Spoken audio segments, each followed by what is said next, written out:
Good to see you again. The topic of this video is how to set up communication system with God. Interesting topic. Hope you stay with me. And so this is how we'll do it. So back in 1984, I got my introduction to NLP, hypnotherapy and meditation with a group of sannyasins in Fremantle, Western Australia. So that was a period where I was just immersed in personal growth. It was just like every day and every evening, every weekend for a number of years. It was just intense personal growth. So I got an introduction to NLP, and then I went off to the bookstore in Perth, in that basement bookstore, and I got every book I could on NLP. And one of the books I got was this one here, Tranceformations and the Structure of Hypnosis by John Grinder and Richard Bandler, with a foreword by Andreas. And in there's actually a procedure for 6-step reframing in trance, which was which I don't do, I haven't done in years, but it was actually a really interesting procedure. And to do that procedure, you needed to set up Ideomotor Signals. So what I did, I had a lot of friends who were into personal growth, as I said. So I found a friend and I said, okay, this is what I want to do. And so I sat him down and I gave him like an understanding of conscious mind, unconscious mind, and that I needed to set up a communication signal. And then I invited his unconscious mind to give me a signal. It could be any signal to indicate a yes. And his eyebrow moves, which was really interesting. So once we had a yes, then we did a no. So what I did, I went around and I practiced eliciting yes-no responses. And then I practiced doing the 6-step reframing in trance. So I had one friend, and he was a German friend, and I had him laying on the floor, and I invited his unconscious mind to give me a signal for a yes. And it was really interesting because his whole leg moves up like that. And I thought, this is really weird. Come on, that's more like a conscious move. Anyway, so then I invite his unconscious mind to give me a no signal. So then he moves his right arm like this. And I go, come on, this can't be like an idiomotor signal from the unconscious mind. I was expecting these little subtle finger movements. Anyway, he wanted to stop smoking, so I ran him through the 6-step reframing process, and lo and behold, he stopped smoking. So I guess it worked. So then what I did, I went around, dozens of my friends, and I practiced this procedure. And it was so laborious because it was based upon the Ericksonian permissive model of hypnosis. It was so slow. So with the permissive approach to trance induction, you would say something like, we just need to set up a communication system with your unconscious mind. And I don't know whether it's going to be your right arm or your left arm that's going to begin to move with honest, unconscious movements, up towards your face, and you have to pace that with their breathing and whatever. And thereafter, about 5 minutes later, you see the left hands, it's risen like this, and then you'd encourage them to keep moving and whatever. And it was just so slow, so laborious. And then, I don't know, maybe it must have been around 1990, and I come across a video by Richard Bandler. And Richard Bandler, it's worth checking out all of his old videos from around about 1987. They're really worth watching. And then there was a video that he produced over here in Queensland with Terry McClendon. It's for a weekend. It was called Magic in Action. It's really good. So Richard Bandler's approach was much more direct. If you know, think about Richard Bandler, he's much more direct.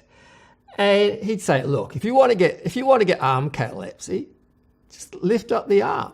Just ask for it, you know. Don't have to wait for it for hours.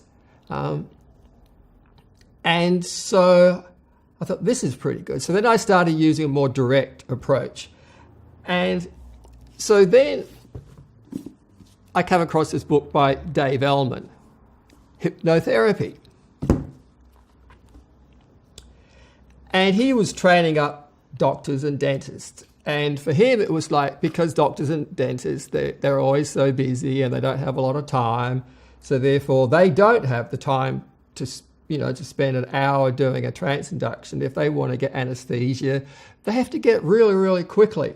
So his approach was much more direct. And so if you want someone to close their eyes, you just tell them to close their eyes. That was Richard Bandler's approach too. He would say, like, if you want someone to close their eyes, just tell them to close their eyes, you know. Just tell the person what you want them to do. And remember, because when you're talking to your client, you're always talking to their unconscious mind. You're addressing their conscious mind, but the unconscious mind's always listening. Always listening. And then it's up to the unconscious mind how it responds or not. Anyway, so I learned Dave Elman's trance induction. And then about 10 years ago, I was over at a friend's house. And little Zoe, I think she was about 6 years of age at the time, and she had a sore tooth, like the baby tooth was falling out. And her mum said to me, like, can you do some hypnosis with her? And I go, geez, you know, I don't work with kids, you know, it's a bit of a challenge. I go, okay. And, you know, it's just like a family situation, people walking around and whatever. And so I said to her, okay, well, what's wrong with your tooth? She said, it's sore and it hurts. I said, oh, okay. And so I said to her, okay, just close your eyes. You know, I ran through Dave Elman's procedure, you know, relax the muscles around the eyes, relax the muscles around the eyes. Just keep on relaxing the muscles around the eyes until the eyes no longer work. And when you're sure the eyes no longer work, what I'd like you to do is try and open your eyes and discover you cannot. Now, we both know that if you really wanted to open your eyes, you could. But that's not what we want. What we want are for the eyes to be so totally relaxed that when you try and open them, you just find you can't. So I said, now try and open your eyes. You know, and she couldn't open her eyes. That's good. And then I said something like to the effect that, and when you open your eyes, you won't be able to feel a thing. Because you can't say you won't feel any pain. You can't use language like you won't feel any pain or the tooth won't hurt. You've got to distract the unconscious mind away from that. So I said, open your eyes. She opens her eyes and she says, I can't feel my eyelids. My eyelids have gone numb. And I thought, oh, shit. Okay, I said, close your eyes then. Close your eyes and relax the muscles around the eyes. Okay. And now when you open your eyes,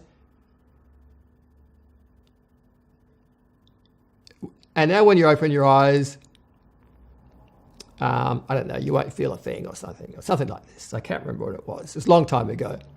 So she opens her eyes and she says, oh, I can't feel my tooth. So her eyelids were now okay, but now her tooth had gone numb. And it only took 5-10 minutes. And then the feedback from my mother was that, like, for the next 4 weeks, you know, little Zoe was sort of complaining. She says, Mummy, I can't feel my tooth. I can't feel my tooth. And it took about 4 weeks for the baby tooth to fall out. And her mum said that typically it only took maybe about 2 weeks. But because it wasn't hurting her and she wasn't worrying it with her tongue, maybe that's why it took longer. And the tooth just naturally fell out. So that's sort of interesting. And have to remember, when we're talking to someone, it's like we question statements and commands. The unconscious mind's always listening. Hypnosis, the state of hypnosis, just makes a person more suggestible. And it should always be done where you have permission to work with the person to induce that trance state. So, because anything you say is really an auto-suggestion they make to themselves. It's auto-suggestion they make to themselves. So a little Zoe must have probably said something to her about her eyes are going to go numb or something, when really she would need to say that her tooth was going to go numb. So, question statements, commands. So the unconscious mind is like a silent partner, is always listening, will do absolutely anything as long as you should ask in the right way. Okay, so now we get on to ideomotor signals. So ideomotor signals, it's a communication from the unconscious mind. So ideo is to do with thought, ideation to do with thought. Motor is that motor activity, it's to do with muscle movement, something like that. So there's a video on my YouTube channel which goes into detail how to elicit ideomotor signals and use a pendulum. But basically it goes like this. You say to the person, look, we need to set up a communication system with your unconscious mind. It's like when you're talking to somebody, sometimes, they might be nodding their head for a yes, but other times, they might be shaking their head for a no. It's not that we do it consciously, but it's a communication from the unconscious mind. And people understand that. And then I'll say, okay, then I'll do a little trance induction. So I just do a really simple peripheral sensing trance induction, have them gaze at the wall and go into peripheral vision, visual, auditory, and kinesthetic, and bring the awareness back to the body. And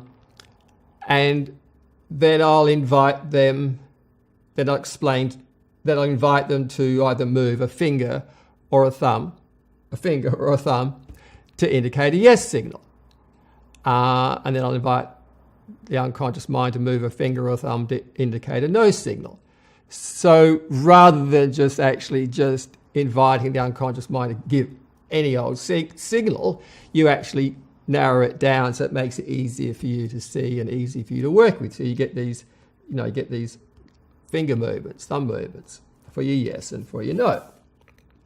And then the next step is to then show your client how to use a pendulum. Because with the pendulum, it's a bit faster, and you could also then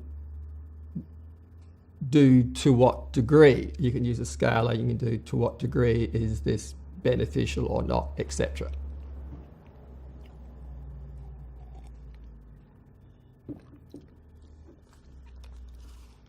And once you have ideomotor signals set up with your unconscious mind, you can explore past lives, get insights on health issues, discover if you have food intolerances, and sometimes you can facilitate healings, sometimes miraculous healings.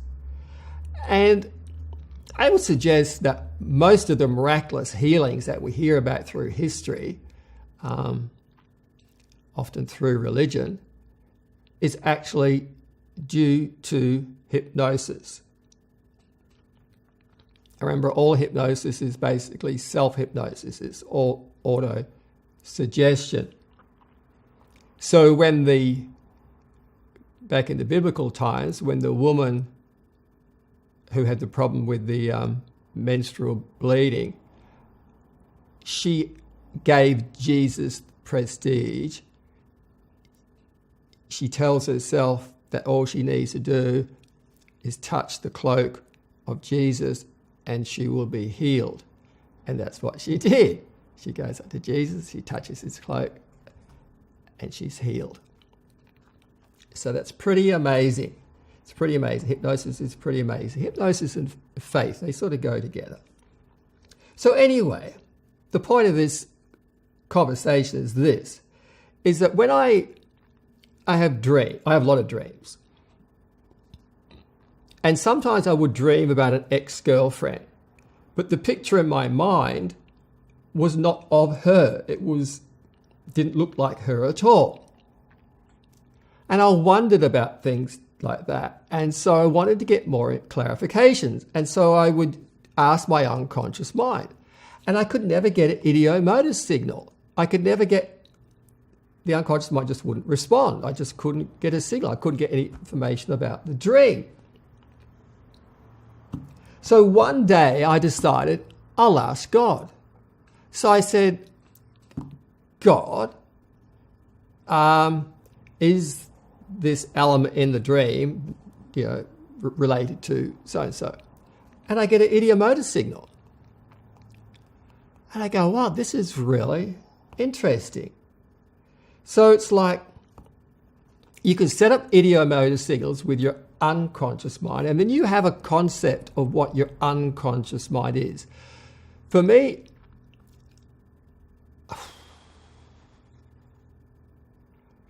the unconscious mind runs the body. It's like a storehouse. It runs the body. It's hard to explain what unconscious mind is. But when I communicate with the unconscious mind, I can get information about my health, all the health-related things. I can explore past lives, etc., and memories. I can do that sort of stuff. But maybe it's in terms of the subtle bodies, because for me, the second subtle body represents the unconscious mind. I don't know. It's really interesting. And maybe it's just like that ideomotor signal only allows you to actually to explore maybe the first few subtle bodies. And perhaps you then need another concept to explore higher. I don't know. All I know is that if you ask God to give you a signal to indicate a yes, he will do it. And if you ask God to give you a signal to indicate a no, he will do it. Now, those moves were ideomotor signals. I didn't make those moves. The body moved by itself. And since I'm addressing God, my understanding is that that communication is coming from God. So now, so when we talk, we always talk questions, statements, and commands. We have a conversation with ourselves. It's questions, statements, and commands. And so when you may be talking in your mind to God, and you may be having a private conversation with God, I assume you would be doing it mainly with questions and statements. It takes a lot of courage to command God. Heal. So when you say heal, be healed. So anyway, so now, I don't know, this is for you to play with. Whatever your understanding of God is, it's your understanding of God. It's really beautiful. And if this works for you, then I hope it enhances your life in some way. Now, what I would really be interested to hear, what Sam Harris, Sam Harris, he's that well-known atheist on YouTube. And then there's Richard Dawkins, the English biologist, zoologist. It's also an atheist. So I'd really be interested to hear what Sam Harris and Richard Dawkins and people like that would actually say about this procedure, that you can actually set up a communication with God. You get ideomotor signals. You're actually getting a response. Anyway, it's been really good for me, so I hope it's really good for you too. So let me know what your thoughts are, because this is a really interesting topic. Because you get people, over the years, and in the scriptures, you've had people praying to God, petitioning God, and they're asking for a signal. They say, God, just give me a signal. give me a signal. And they're looking, they're waiting for lightning and thunder or something like this. But maybe sometimes we're looking in the wrong direction, and maybe we just need to come back to something like the body and just, God give me a signal, and the finger moves. It's like, wow. Maybe it's not as profound as lightning and thunder, but you've got a connection there. You got a connection. And then it's just like, well, now you got the connection because you want to communicate with God, you want to talk with God, you want to ask God certain things, like, God give me a signal. Well, you got the signal. Now you got the signal, what are you going to do? What are you going to do once you got the signal? And then it's going to be, I think it's going to come down to the quality of your conversation that you have. It's the quality of the conversation that you have using questions, statements, commands. Okay, so let's leave it there. All the best to you, and I look forward to seeing you again. And remember to keep on challenging everything for the truth. I've spent my entire life doing that, and I would like to share some of my discoveries with you. Whether you're an atheist or believe in a higher power, my book on God is sure to get you thinking. And part and parcel of spirituality is learning how to work with your unconscious mind, such that you can quieten the mind and get yourself to sleep when you need to. And that includes the ability to banish bad habits like cigarettes, marijuana, alcohol, chocolate, and overeating. And as a foundation to a fulfilling life, I believe everyone needs to learn how to work with their unconscious mind, how to explore deep trance and states of deep meditation. If you want to connect, you can find me on Facebook at Abbey Eagle School of Meditation.